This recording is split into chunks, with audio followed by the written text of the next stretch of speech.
Once upon a time, in a quiet little town surrounded by green hills and tall trees, there lived a man named Tom. He was not very tall, but he had kind eyes that always seemed to smile. Tom lived alone in a small house near the edge of the forest. His house was simple, with white walls and a red roof. It stood at the end of a narrow dirt road, far from the busy center of the town. Every morning, Tom woke up early, when the sun began to rise. He opened his window and looked outside. The air smelled fresh, like grass and flowers. Birds sang happily in the trees. Tom loved this peaceful moment before the day began. He made himself a cup of coffee and sat on his porch, watching the world wake up around him. Tom worked as a carpenter. He built chairs, tables, and shelves for people in the town. Everyone liked his work because it was strong and beautiful. People often said, "Tom's hands are magic." Sometimes, children would stop by his workshop to watch him carve wood into shapes. They giggled when they saw how carefully he worked, shaping each piece until it was perfect. In the evenings, after finishing his work, Tom took long walks through the forest. He knew every path and tree by heart. The forest was his favorite place. It was quiet there, except for the sound of leaves rustling in the wind. Tom felt calm when he walked among the tall trees. He thought about many things during these walks, his dreams, his memories, and sometimes, just how lucky he was to live in such a lovely place. The townspeople respected Tom. He was friendly and always ready to help. If someone needed a new table or a chair fixed, Tom did it without asking for much in return. He didn't talk much, but when he did, his words were thoughtful. Some people thought Tom was lonely because he lived by himself, but he never seemed sad. Instead, he appeared content, as if he found joy in the simplest things, like the smell of freshly cut wood, or the sight of stars twinkling in the night sky. One crisp autumn morning, as golden leaves danced in the breeze, something unusual happened in Tom's otherwise predictable routine. As he sipped his coffee on the porch, a soft rustling noise caught his attention. It wasn't the wind or the birds, it was coming from the edge of the forest. Curious, Tom set down his mug and walked toward the sound. There, nestled between two large oak trees, he found a small wooden box half buried in the earth. Its surface was weathered, scratched, and covered in moss, as though it had been hidden there for years. Intrigued, Tom knelt down and brushed away the dirt. The box was locked, but its intricate carvings hinted at something special inside. Tom's heart raced with curiosity. Who had left it there, and why? He carried the box back to his workshop, setting it gently on his workbench. For days, he tried to open it, using all his skills as a carpenter. But no matter what he did, the lock refused to budge. Still, Tom couldn't shake the feeling that the box held a secret meant just for him.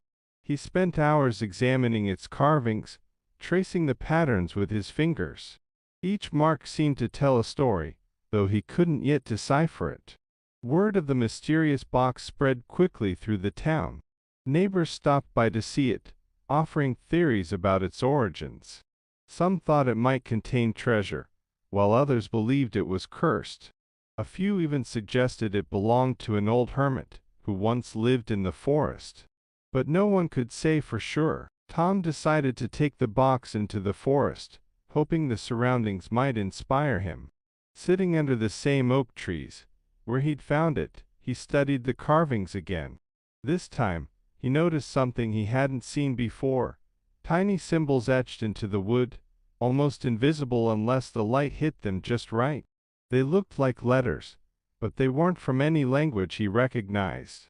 Determined to solve the mystery, Tom began visiting the library in town. He pored over books about ancient scripts and forgotten languages. Slowly, he started piecing together clues. The symbols reminded him of a dialect used centuries ago by travelers who passed through the region. With each discovery, Tom grew more excited. He felt as though he was unraveling a puzzle meant only for him. Weeks turned into months, and Tom's life became consumed by the box. He barely slept, spending nights sketching the symbols and testing different combinations on the lock.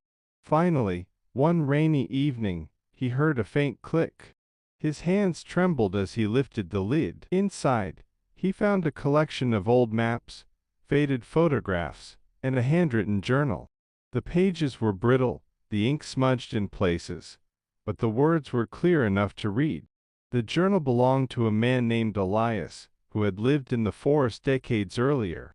Elias wrote about his travels, his love for nature, and his dream of creating a sanctuary where people could escape the chaos of the world.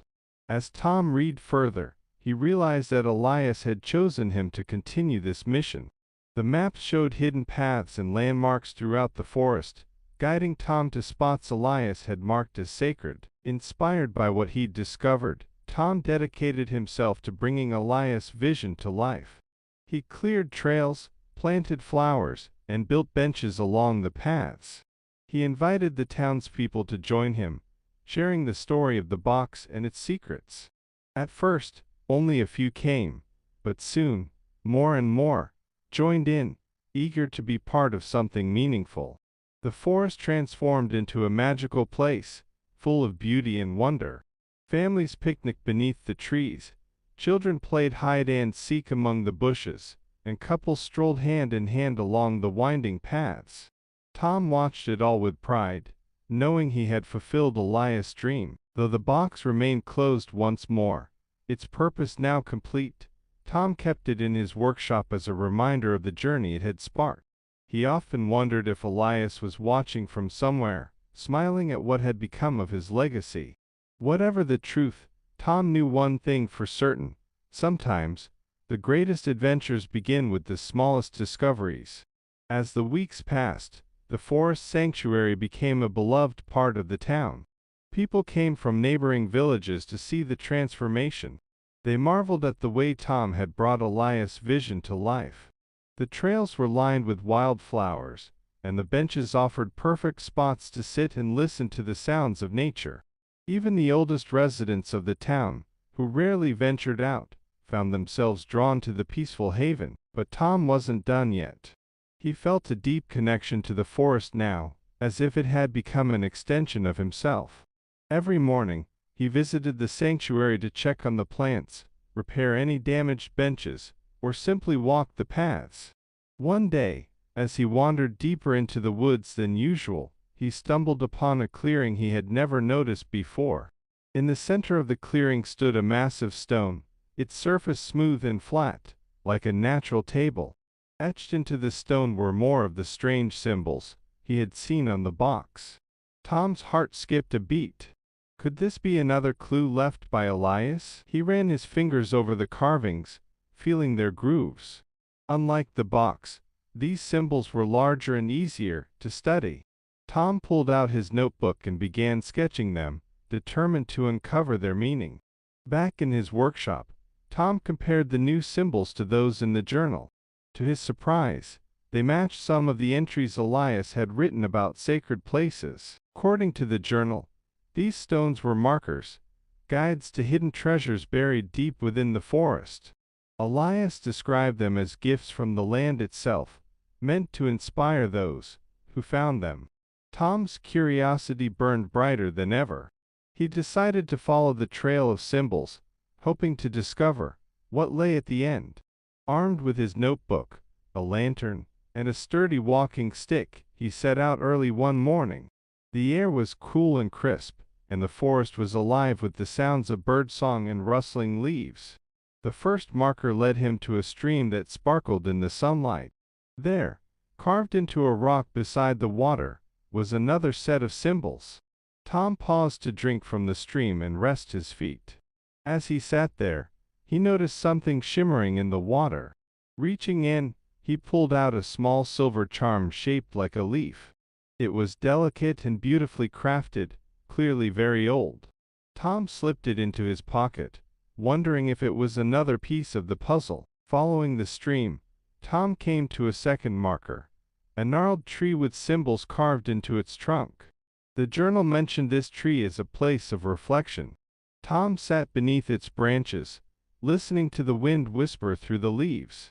He felt a sense of peace wash over him, as if the forest itself was speaking to him. By the time he reached the third marker, the sun was beginning to set. This one was a circle of stones, ranged in the shape of a spiral. In the center of the spiral lay a small wooden chest, similar to the one Tom had found months earlier. His hands trembled as he opened it.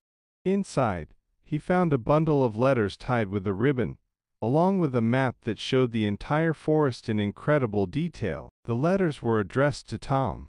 They were written by Elias, who had somehow known that Tom would find the box and embark on this journey. In the letters, Elias explained that the forest was more than just a sanctuary. It was a living testament to the power of kindness, patience, and perseverance. He urged Tom to continue caring for the land and sharing its beauty with others. Tears filled Tom's eyes as he read the final letter. Elias ended with a simple message: "You have been chosen because you see the world differently. Trust your instincts, and the forest will guide you." Over the following weeks, Tom poured his energy into expanding the sanctuary. He added new trails, planted more trees, and even built a small gazebo, where people could gather for storytelling or music. The townspeople rallied around him, donating materials and volunteering their time. Together, they created something truly extraordinary. One evening, as Tom stood in the clearing with the stone table, he realized how much his life had changed since finding the box. What had once been a solitary existence was now filled with laughter, friendship, and purpose. The forest had given him a gift beyond measure, and he vowed to protect it for generations to come. Years later, when Tom grew too old to care for the sanctuary himself, he passed the responsibility to a young woman named Lily, who shared his love for the forest. She promised to honor Elias' vision and keep the spirit of the sanctuary alive. And so, the legacy continued, spreading far beyond the borders of the little town. Tom spent his final days sitting on his porch, watching the sun rise and set over the hills. He often thought about the box, the symbols, and the journey that had changed his life. Though he never fully understood why he had been chosen, he was grateful for every moment of it. And so, the story of the carpenter and the mysterious box became a legend in the town, a tale of discovery, connection, and the enduring magic of the forest.